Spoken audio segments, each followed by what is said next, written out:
example which is very important, and that's to be a tribune of the oppressed, to be a tribune of the people. What was the first thing that Jeremy Corbyn did when he was elected? He went to a demonstration in solidarity with migrants.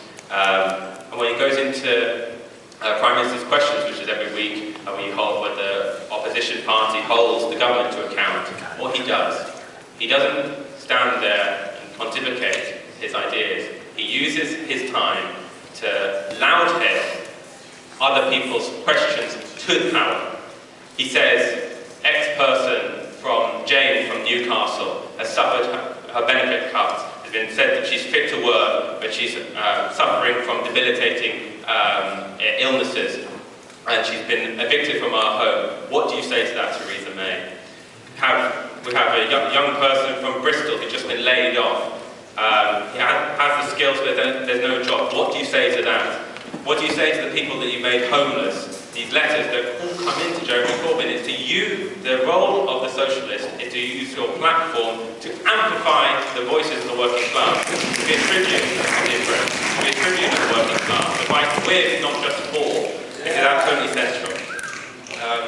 What do we mean by the socialist alternative, just quickly? There's one policy in the Labour Manifesto which is incredibly important, and that's the National Education Service. So you might know in the UK we have a National Health Service instituted by socialist Nye Bevan after the 1945 Labour government. That says that healthcare is a right, not a privilege, and it's a right won by working class struggle, by working class people saying we're not going back to the 1930s where people would die because they were poor. We're saying healthcare is a right, and so is education. Because education shouldn't be for the rich and the few. Workers shouldn't have to pay to be fully integrated into the world's great culture. Because one of the premises on which the capitalist class rules is not just through its power, through its hegemony has been talked about. It's by the assumption that those who with culture, with education, have a right to rule. Because they have the ability, they've gone to the universities, and working class people, because they've been denied education, don't have the capacity, they say, to rule. This is totally wrong. Working class people, ordinary people, have the capacity, they understand how the system works, how it exploits them. And the National Education Service is to say that everyone should have a right to education, no matter what age you are, no matter your background, because everyone needs to have access to culture. Because if the working class is going to be the universal class, the class to end all class, then we need an access to all these spheres. And we need to break down this division of mental and manual labour, which is absolutely central to all socialist politics. And I'll just finish on this. The world is watching what you are doing in this room and what you're going to do when you leave this room. We're watching you in the UK, they're watching you from all over, every single continent in the world is looking at what you're going to do. And I've been so inspired, it's just incredibly emotional to see such energy and enthusiasm of people I know they're going to go out and change the world in a place that's been so inhospitable to this politics. The politics that is literally going to save the world. And it's like that old Solidarity Forever song that I think we might sing at the end of this conference, or the international fact. It's out into the ashes of the old, which this new world is being born, and where the ruling class around the world is taking us, we're going to have to be prepared for that. And I'm so hopeful, seeing all these beautiful people going out to change the world, and it just made me so happy. But thank you.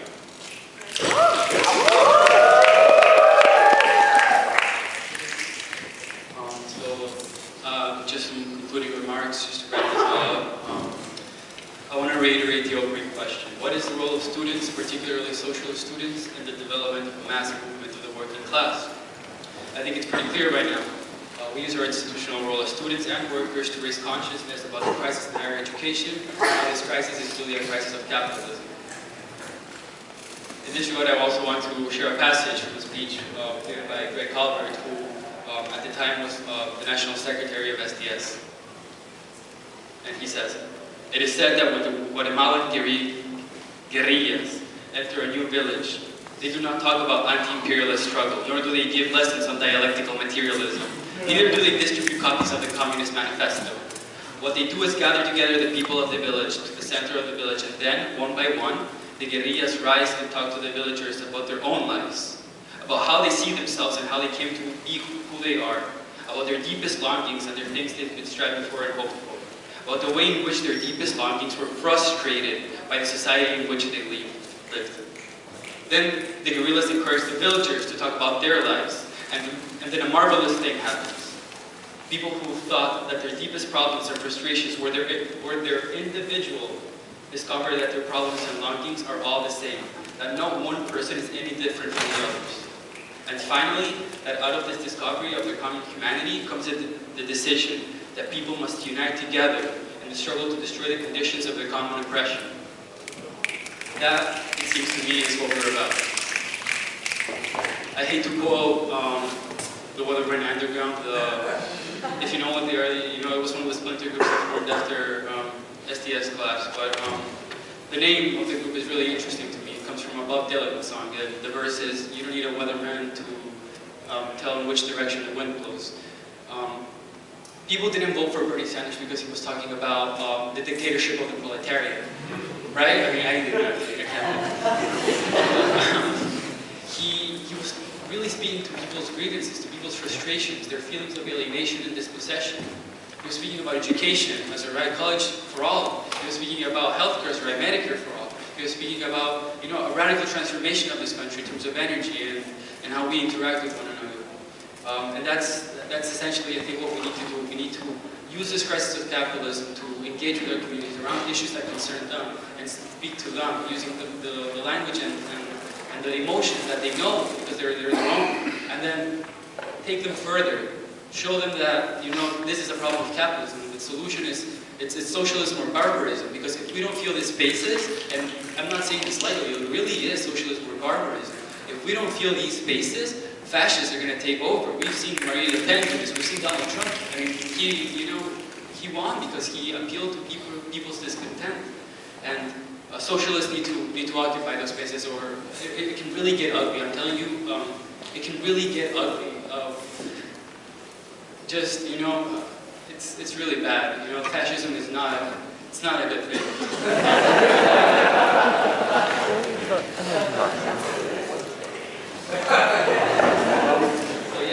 Democratic, you know, only when we engage with our peers, our families, and communities, in the way that Greg Halbert suggested, can we expand the terrain of class struggle, and in that way can YDSA slowly but surely become a mass-based student organization, a democratic socialist union representing the majority of Americans, more than 60 million students, and provide a powerful lever for radical political change.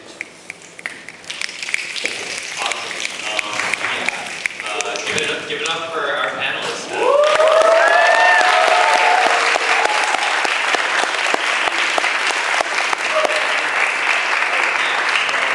going to do questions for a little bit, but I think I just want to comment and realize right now, for all of us real quick, is that we're in a very special political moment. We're about to enter into the 2020 election. You know, someone's going to run who's a democratic socialist. And, you know, there's a lot of other things that are factoring in the potential for a crisis in the economic realm with depression, the continuing strike wave and what that's going to turn into. We talk about, you know, taking the opportunity to really change all of these things. And I think it really goes back to a simple Lenin quote. You know, sometimes history just needs a little push, and if we're not there to push it, then who?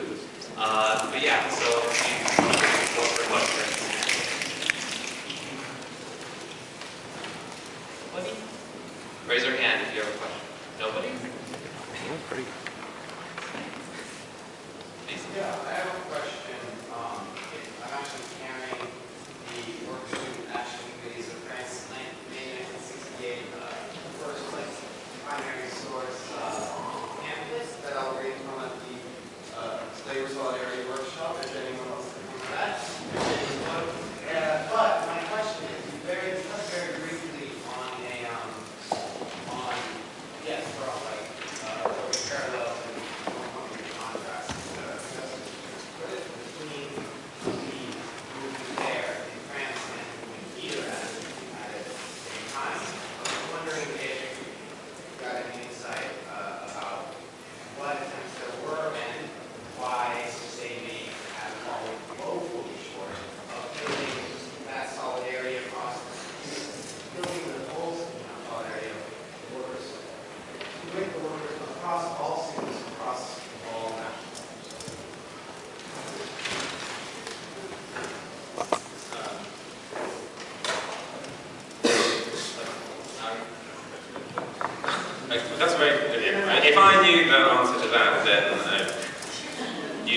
That was, yeah, my PhD. I think, well, it's a question that people have been trying to ask themselves ever since 1968, why this incredible moment didn't end up in the moment that people hoped for. I think one has to be slightly realistic in the fact that it was one of the key revolutionary moments in Western European history. I mean, it was an absolutely extraordinary event, totally unprecedented, totally unexpected. And of course, I mean, not for want of trying with the students not go to the factory gates. Maybe there's a dissonance between the different languages that they spoke, different kind of demands that they were making. Obviously, also the debate about the big slogan at the time is factories to the workers and the university to the students. And one of the graffiti at the time was universities to the workers and the factories to the students, turning around their roles in society, which I think really captured one of the aspects of that time. And that pamphlet that you have with you is a really interesting one. It's a great example, and Kristin Frost, who's one of the key historians of May 68, a wonderful book, May 68 and its Afterlives, what she shows that in any revolutionary moment, and this can appear in places like 2010 and 2012 in Quebec, any moment when masses of people enter into politics, the old rules of social engagement break down. And the person that was previously this neighbour you never talked to finally becomes your friend and your comrade, and you're working together. And the person you never knew at the other end of the country becomes your comrade, and you're working together to this similar goal, and you find out about people that things that you never knew. And eventually you're changing yourself as you're changing the world. And people change so rapidly when they enter into mass politics. Because the people that exist in the world now, we're not fit to have the socialist society. With the active participation of all of us together in the process of making change, that we actually change ourselves. And the workers, for the first time, they're in the university in May 68, and the students have never seen the inside of a factory before, and they understand where profit is made. People are constantly changing themselves. Yeah, that's the lesson of May 68, is that liminal space where anything is possible. That's what the mass movement does.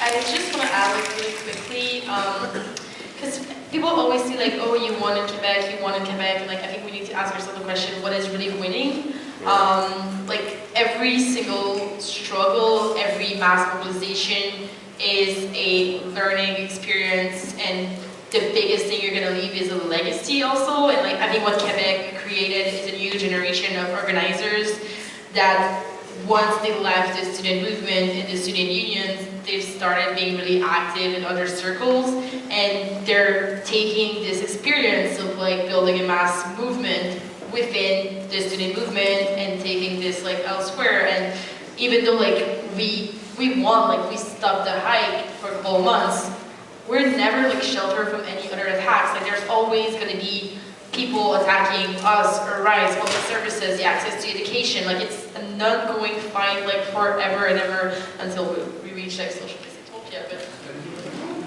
But until then, like take every campaign you're going to do as a real necessary thing and a real learning experience, no matter if like you win and you achieve your goals or not. Like this is going to set the bar for the next time, because there's always going to be a next time. We're always going to fight for something bigger and for something more. Like, you're taking on like a beast right now. It's like, I know you're aware of this. Like, this is crazy. Like, we've been talking about this. I'm super impressed with all the things I've been hearing in the past, like, 2 days since last night. And you're like giving me so much hope, and I think like it's something like I've been lacking after like 2012. Hope in what we're gonna do. And one of the greatest politicians, in my opinion, Amir Kazeir, he was one of the founders of Québec Solidaire, and he quit last year to move on to other things. But one of the things he said when he was elected is that we need to dream today in order to know what we're gonna fight for tomorrow. And this is so impressive. Like, keep on dreaming, and like don't let anyone tell you that it's not possible for the things you want to do, because heck, like they've been doing like whatever they want with us for the past decades, and now it's our time to change the discourse. We have to actually cut the question short. We're way over time. But yeah, no, thank you all for coming. Give it up another round for us.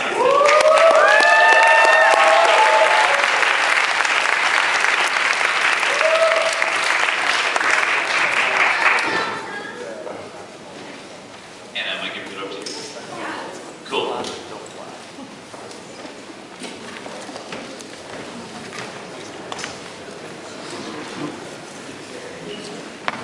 Yeah.